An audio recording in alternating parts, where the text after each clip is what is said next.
नमस्कार दोस्तों, स्वागत है आपका फिर से अपने प्यारे चैनल नर्सिंग ग्लोब के अंदर। दोस्तों, आज बेहद ही महत्वपूर्ण बिंदु पे मैं आज बात करने वाला हूं। जैसा कि आप मेरे बैकग्राउंड में देख पा रहे हैं कि एएनएम निलंबित व सीएचओ की सुविधा होगी समाप्त। एक डिप्टी मजिस्ट्रेट जो डीएम होता है, जो एक डिस्ट्रिक्ट का मजिस्ट्रेट होता है, इसके अलावा कलेक्टर होता है एक डिस्ट्रिक्ट का।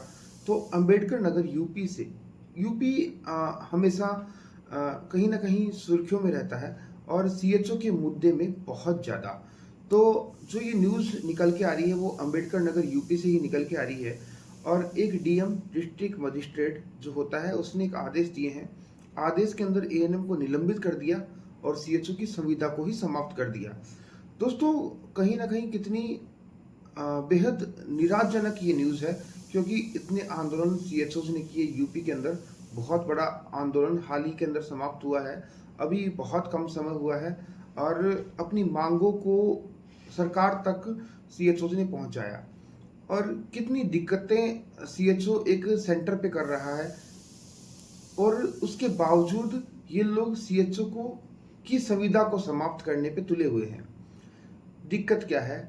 दिक्कत यह है कि सरकार को संविदा के ऊपर एक दिहाड़ी मजदूर के रूप में काम करने वाले एजुकेटेड पर्सन बहुत आसानी से मिल जा रहे हैं, जिस कारण से उनकी अहमियत को नहीं समझ पा रहे हैं ये लोग। दोस्तों, आखिरकार मामला क्या है, पूरा मामला देखेंगे, उसके बाद देखेंगे। और आप लोग अपनी टिप्पणी जरूर दीजिएगा कमेंट बॉक्स में।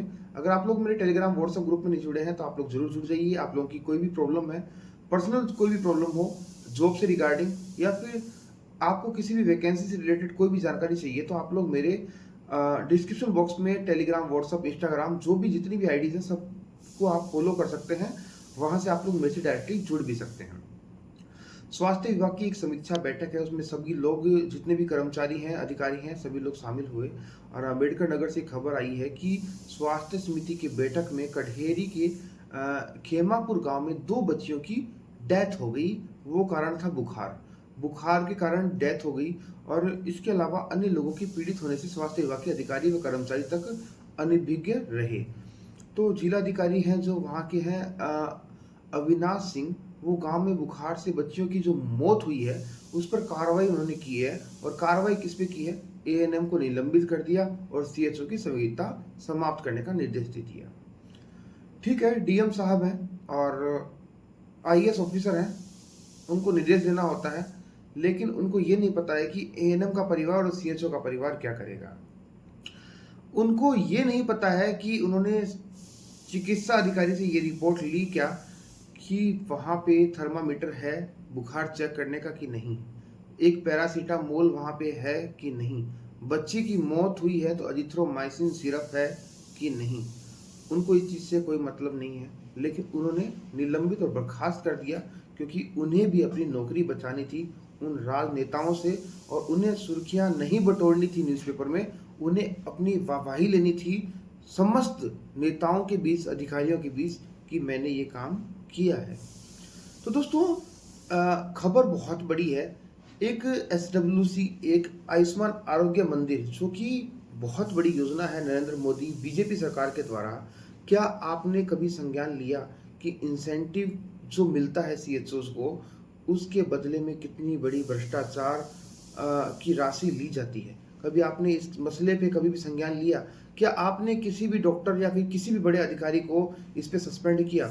हाल ही में यूपी के अंदर एक सीएचओ, जो एक फीमेल सीएचओ थी, उसने आरोप लगाए थे सीएमओ के ऊपर, और कहीं ना कहीं सीएमओ ने ही उसे वहां से नौकरी से निकाल दिया। तो कहीं ना कहीं आप लोगों को मूलभूत आवश्यकताएं जो सीएचओ की है, एएनएम की है, एक सब सेंटर लेवल पे, आपने क्या वो पूरी की? क्या वहां पे थर्मामीटर अवेलेबल था? अगर था, उसके बावजूद अगर आपने मूलभूत आवश्यकताएं, अगर वहां पे आपने पैरासीटामोल दी थी, या फिर अगर आपने जितनी भी प्रॉब्लम्स थी वो सोल्व की थी, उसके बावजूद भी डेथ हुई थी, तो कहीं ना कहीं जिम्मेदार हो सकते हैं वहां के जितने भी कर्मचारी हैं वो। लेकिन आप लोग बिना जांच पड़ताल के उन लोगों को सस्पेंड नहीं कर सकते, उन लोगों की नौकरी नहीं खा सकते। नौकरी करने का अधिकार है उन तमाम लोगों को जिन लोगों ने वो नौकरी पाई है। अब व्हाट्सएप ग्रुप बनाने के लिए हिदायत दी है, वहाँ पे बीसीपीएम को निर्देश दिया गया है।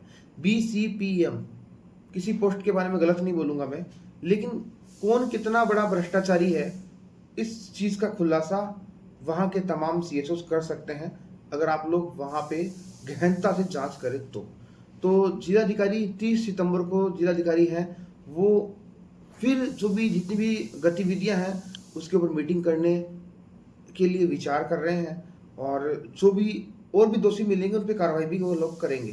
तो उम्मीद यही करता हूँ छोटी मछलियों को ना पकड़ के बड़े मगरमच्छों को पकड़ा जाए। कितना बड़ा घपला और सरकार के आदेशों की अवहेलनाएं होती है डिस्ट्रिक्ट स्तर पे और स्टेट स्तर पे, वो आप भी जानते हैं। तो छोटी मछलियों को ना पकड़ के बड़े मगरमच्छों पर कार्रवाई की जाए। अगर आप लोगों के अंदर हिम्मत है तो परमानेंट जितने भी स्टाफ हैं, जो नियमित कर्मचारी हैं, उनके ऊपर आप लोग कार्रवाई करें तो ज़्यादा बेहतरीन होगा।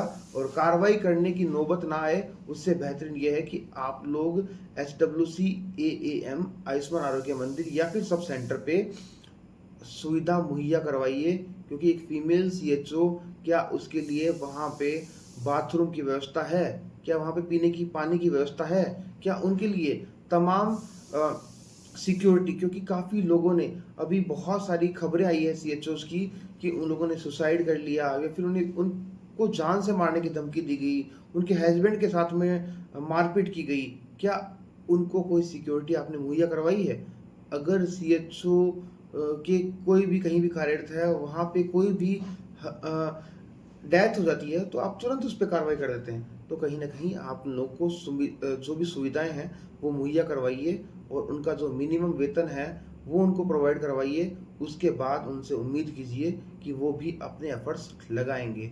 तो दोस्तों, मेरा वीडियो कैसा लगा आप लोगों के लिए? अगर आप सीएचओ हैं तो प्लीज़ लाइक शेयर जरूर कीजिए, और मेरे चैनल को सब्सक्राइब जरूर कर लीजिए। मैं आपके मुद्दों को ऐसे ही उठाता रहूँगा। Thank you.